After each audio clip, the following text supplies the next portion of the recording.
ازيكم يا شباب؟ معكم سميدة في حلقه جديده من على المكنه. حلقه النهارده عن واحد من براندات السيفتي المحببه الى قلبي الا وهي الباين ستار الاير جاكيتس لاينز. الموديل ده اسمه تي جي بي ار. النهارده في الحلقه هنعمل ريفيو للجاكيت ونشوف عيوبه ومميزاته. يلا بينا. بروتة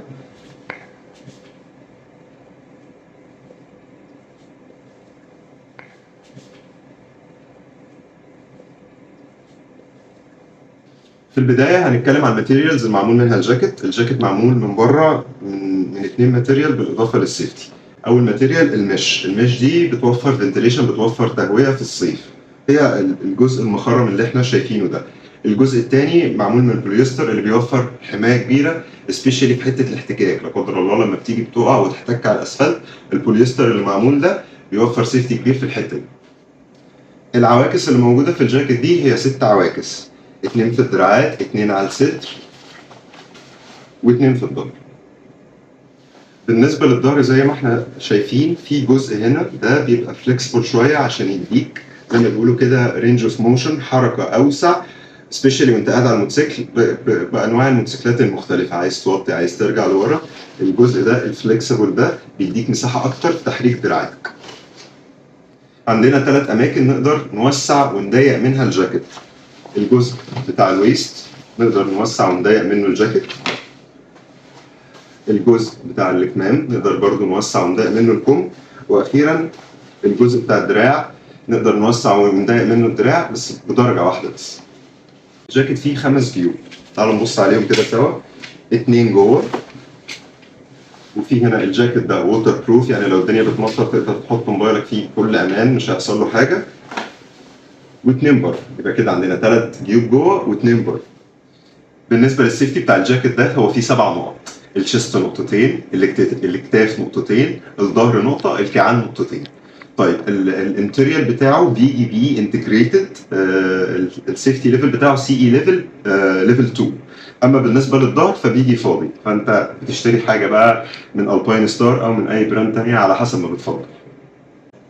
السيفتي اللي بره الجاكيت ده من المميزات ان في جزء الكتف 2 سيفتي، هارد وسوفت. الهارد اللي هو الجزء اللي بره اللي احنا شايفينه، والسوفت انتيريال من جوه.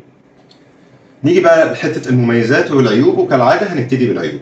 طيب اول حاجه العيب اللي انا شايفه ان الجاكيت ده في الصيف هو في جزء كبير قوي مش بس، على الرغم من كده الى حد ما الجاكيت تقيل بيحرر في الصيف، وخصوصا لو انت شخص بتعرق شويه او يعني ما بتتحملش الحراره، فهو مش احسن اختيار بنسبه 100% في الصيف، على الرغم ان هو مش بس برضو الى حد ما هيخليك تتحر شويه. تاني عيب معانا، على الرغم من جاكيت السيفتي بتهتم بحته السوست، والباين ستار بصراحه ما بتتوصاش، السوست هنا واي كي كي، بس في رايي الشخصي السوسته اللي موجوده في الدراع الى حد ما وانت بتفتحها وانت بتقفلها بتعلق في البطانه الداخليه ساعات شويه، يعني تيجي تفتحها وتيجي تقفلها بتعلق.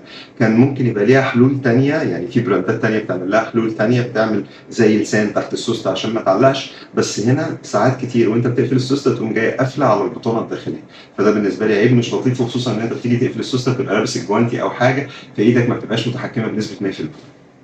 طبعا احنا مش محتاجين نتكلم على السيفتي ريتنج بتاعت براند الباين ستار، فدي هنحطها من تحت بنود المميزات، ان الشركه دي بتقدم سيفتي ريتنج عالي وبتقدم يعني ليفل محترم جدا من التقفيل.